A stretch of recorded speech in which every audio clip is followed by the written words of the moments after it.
இந்திய குடிமக்களாகிய நாம் நமது நலன்களை காக்கும் மரபுகளையும் சுதந்திரமான, நியாயமான மற்றும் அமைதியான தேர்தல்களின் மாண்பினை நிலைநிறுத்துவோம்.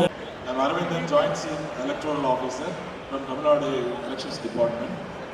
எல்லாருமே கொஞ்சம் அர்பனைஸ்டு பீப்புளாக இருக்கீங்க, மோஸ்ட் சிவிலைஸ்டு பீப்புளாக இருக்கீங்க, எல்லாருமே எஜுகேட்டடாக இருக்கும்.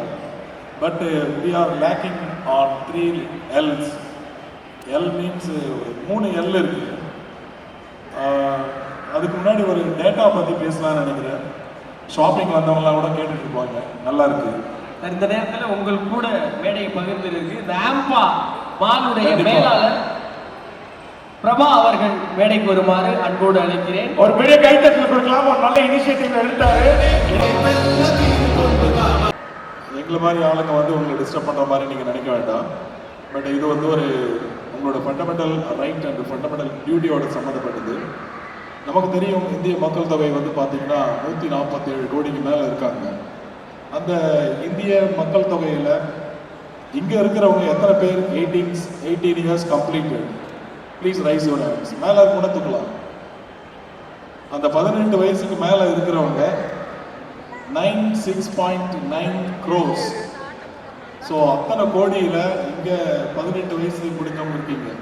கிட்டத்தட்ட 100 கோடி பேர்கிட்ட 18 வயசு கம்ப்ளீட் ஆனவங்க இருக்காங்க. அந்த 18 வயசு கம்ப்ளீட் ஆனவங்களில் 47.6 கோடி வாக்காளர்கள் பெண் வாக்காளர்கள், 18 வயசு நிரம்பினவங்க. எதுக்காக இதை சொல்கிறேன்னா, இங்கே மோர் தென் 50% வந்து ஃபீமேல் இருக்காங்க. அவங்க எல்லாருமே 18 இயர்ஸை கடந்தவங்களாக தான் இருப்பாங்க. இந்த 18 இயர்ஸ் கடந்தவங்களுக்கு இருக்கக்கூடிய மிகப்பெரிய ஒரு ரைட் என்னன்னா, சொத்துரிமை, திருமணம் செய்து கொள்ளும் உரிமை, முடிவெடுக்கும் உரிமை, இந்த மாதிரிலாம் உரிமை இருக்கிற மாதிரி நம்மளுடைய இந்திய தேர்தல் ஆணையத்தில் இன்னைக்கு டாக்டர் அம்பேத்கர் பிறந்த தினம் அவர் எழுதின கான்ஸ்டியூஷனில் போட்டிருக்கக்கூடிய 324வது செக்ஷன் படி ஓட்டுரிமையை கொடுத்துருக்காங்க. That is right to vote, வாக்குரிமையை கொடுத்துருக்காங்க.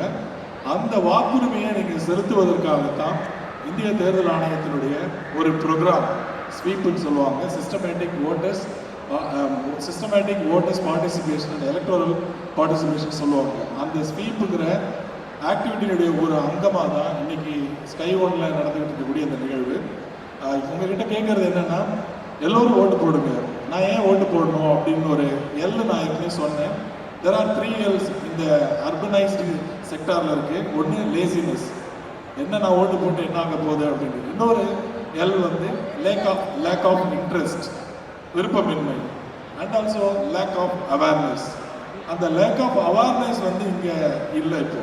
பிகாஸ் அந்த அவேர்னஸ்க்காக தான் systematic voters awareness and electoral பார்ட்டிசிபேஷன்ன்ற ஸ்வீப் நடந்துகிட்டு இருக்கு.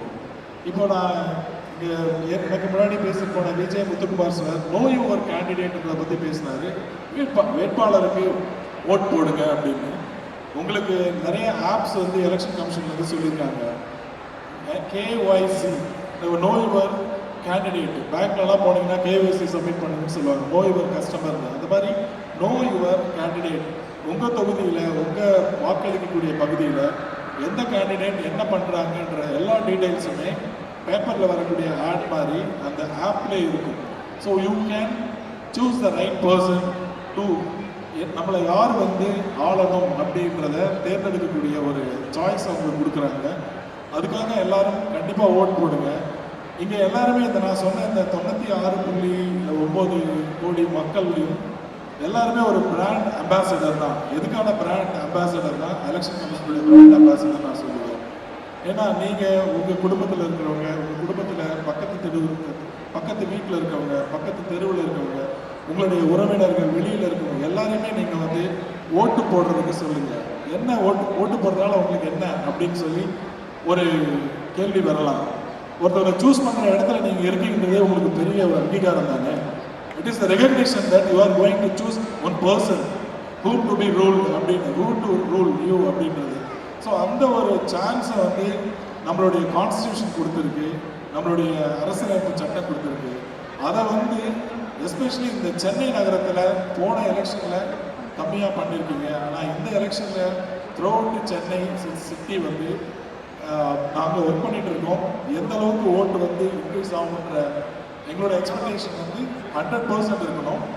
ஆனால் அதை நோக்கி நம்ம போயிட்டு இருக்கோம். இங்கே இருக்கக்கூடிய இப்போ வந்திருக்கக்கூடிய ஒவ்வொருத்தருடைய மனதிலும் ஒரு எளிமையான ஒரு மாற்றம். 19ஆம் தேதி காலையில் 7 o'clockலேருந்து ஈவினிங் 6 o'clock வரைக்கும் ஓட்டு போடணும் அப்படிங்கிற ஒரு எண்ணத்தை நீங்கள் மனசில் விதைச்சிட்டு உங்கள் கூட இருக்கவங்களே ஓட்டு போட வச்சிங்கன்னா நல்லாயிருக்கும். நிறைய கொஸ்டின்ஸ் இருக்கும் உங்களுக்கு. that can be viewed by you people in the apps. voter helpline இருக்கும். and also KYC னுடைய know your candidate and suction app னு சொல்லுவாங்க. especially it is made for only the person with disabilities. இப்போ கூட பார்த்தீங்கன்னா oats வந்து home voting போட்டுட்டு இருக்காங்க. Absentee ஓட்டர்ஸ்லாம் 85+ மேலே இருக்கக்கூடிய முதியவர்கள்லாம் வீட்டுக்கே போய் ஓட்டு போட்டுட்டு வரக்கூடிய விஷயங்கள்லாம் நடந்துகிட்டு இருக்கு. இவ்வளோ முன்னெடுக்கக்கூடிய எலெக்ஷன் கமிஷன் எதுக்காகன்னா ஒரு நல்ல டெமோக்ராட்டிக் கண்ட்ரியை உருவாக்கணுன்றது தான். அந்த டெமோக்ராட்டிக்கில் நீங்கள் வந்து இந்த மக்களாட்சியில் மக்களாகிய நீங்கள் தான் எஜமானர்கள். Especially in India the sovereignty is vested with the people. மக்களுக்கு தான் இங்கே அதிகாரம் இருக்குது, வேறு யாருக்கும் இங்கே அதிகாரம் கிடையாது. அந்த அதிகாரம் எங்கே கொடுத்துருக்காங்கன்னா உங்களுடைய விரலில் கொடுத்துருக்காங்க. உங்களோட விரலில் வைக்கக்கூடிய அந்த மைக்கு கொடுத்துருக்காங்க. டெய்லி பெண்கள்லாம் நீங்கள் கருமை வைப்பீங்க, ஐலைனர் வைப்பீங்க, மஸ்காரா வைப்பீங்க. அப்படி வைக்கிற நீங்கள் எதுக்காக இந்த பெண்களை பற்றி நான் சொல்கிறேன்னா, இந்த வருஷம் வந்து 4 கோடி பேர் பெண்கள் வந்து அதிக வாக்காளர்களாக இருக்கிறாங்க இந்தியாவில். 4 கோடி பேர். அதில் பார்த்தீங்கன்னா 18 years கம்ப்ளீட் பண்ணவங்க யாருன்னா, போன வருஷம் இருந்த ஆண் வாக்காளர்கள் 1.2 crores இருந்தாங்க. அவங்கள விட 1.41 crores இருக்கிறாங்க இப்போ. ஸோ இப்போ நடக்கிற விஷயத்தை பார்த்தா அடுத்த 5 ஆண்டுகளுக்கு யார் நம்மளை ஆள வேண்டும் என்று தீர்மானிக்கக்கூடிய ஒரு இடத்துல வந்து பெண்கள் இருப்பதாக புள்ளி விவரங்கள் சொல்கின்றன. எனவே உங்களுக்கு கொடுக்கப்பட்டிருக்கக்கூடிய அந்த உரிமையை உங்களுடைய கடமையாக கருதி வரக்கூடிய ஏப்ரல் 19ஆம் தேதி அன்று வெள்ளிக்கிழமை காலையில் எல்லோரும் சேர்ந்து ஓட்டு போடுங்க. நீங்கள் சப்போஸ் எனக்கு யார் பேரும் நம்பிக்கை இல்லை அப்படின்னு வந்தாலும் there is an option none of the above NOTA அப்படிங்கிறது, அதை கூட நீங்கள் போடுங்க. என்னன்னா இந்த உலகமே வந்து பாலிடிக்ஸால தான் கட்டமைக்கப்பட்டிருக்கு. ஃபேமிலியில் பாலிடிக்ஸ் இருக்குது, ஒர்க் பண்ணுற இடத்துல பாலிடிக்ஸ் இருக்குது, எல்லா இடத்துலையுமே பாலிடிக்ஸ் இருக்குது.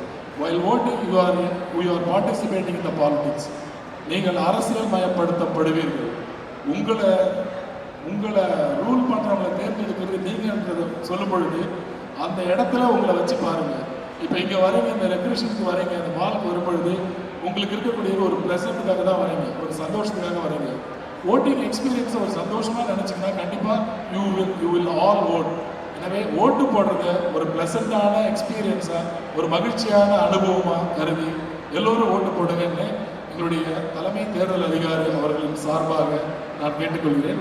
இந்த வாய்ப்பை உருவாக்கிய ஸ்கை ஒன் மற்றும் இருக்கக்கூடிய கலை நிகழ்ச்சிகளை நடத்தக்கூடிய எல்லா கலைஞர்களுக்கும் எங்களது தேர்தல் ஆணையத்தின் சார்பாக பணிவான மற்றும் மனமார்ந்த நன்றியினை தெரிவித்துக் கொள்கிறேன். நன்றி, வணக்கம்.